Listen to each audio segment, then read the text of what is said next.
everyone, welcome back to my another new video and welcome back to my YouTube channel.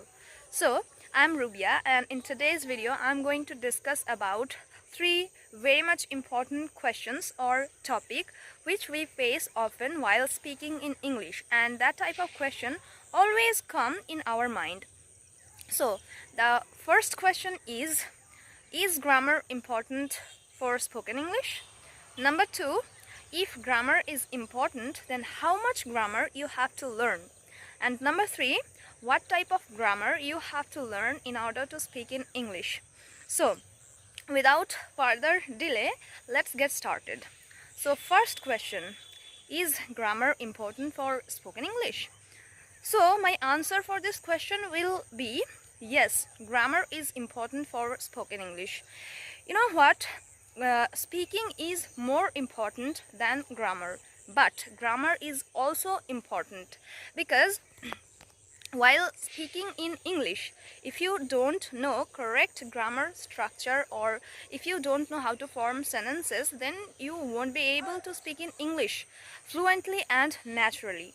There are a lot of people who ask me that if grammar is important, then how children learn language? So yeah, this is also an important question. So children learn language by imitating, or children don't need learn grammar because there are all people around them are speaking their mother tongue, and this is why children are used to it, that they always hear that language and they learn automatically. But always remember, there is no people around us who is speaking in English, so we have to learn grammar. This is first one. Yes, grammar is important. Second one is that how much grammar you have to learn in order to speak in English. So don't learn grammars deeply, just learn basic grammars. Basic grammars, it means that you don't need to learn grammar very much deeply. Just learn basic things of grammars. So yes, if you learn basic grammars, it will be easier for you to speak in English more naturally. And the most important question, that what type of grammar you have to learn. I will suggest you to learn 5 things so that you will be able to speak in English fluently and effortlessly. So first one, learn tenses. Master 12 tenses, because you know tense is very important in spoken English. You will notice one thing, that when we speak in English we always use any kind of tense, and we all know that there are 3 types of tenses. One is present, one is past, and one is future tense. Each tenses have 4 types, so there are total 12 types of tenses, and you have to learn them. Number 2, learn parts of speech. Yes, parts of speech is also very important in spoken English.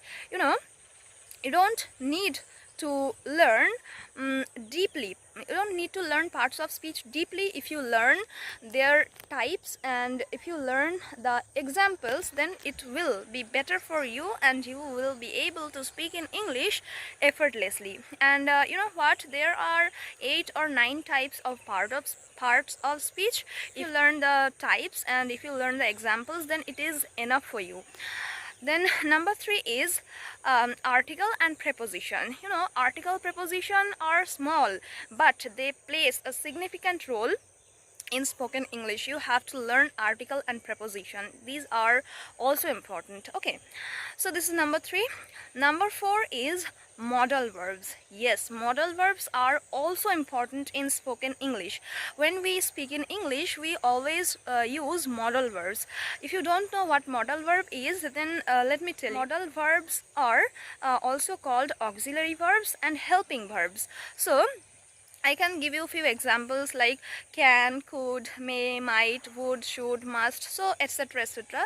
These are modal verbs. So in order to learn English, or in order to speak in English, you have to learn modal verbs. And lastly, you have to expand your vocabulary. You know, vocabulary plays a significant role in speaking English, and if you don't know proper words, if you don't know correct words, then you will stuck while speaking. So learn vocabularies and expand your vocabularies. And you know what, when you will learn these grammars, you will be automatically learning vocabularies. So try to expand your vocabularies and try to learn these things.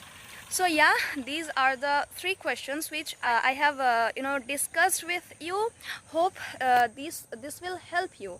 And always remember that if you want to learn English, if you want to speak in English, you have to make a strong mindset that no matter how hard it is, no matter how much time it will take, I will learn this language. So you have to make a strong mindset. So best of luck for everyone. I hope you are learning this language in a funny way and you are enjoying the journey. Don't stop and never give up. Always remember, after bad time, good time comes.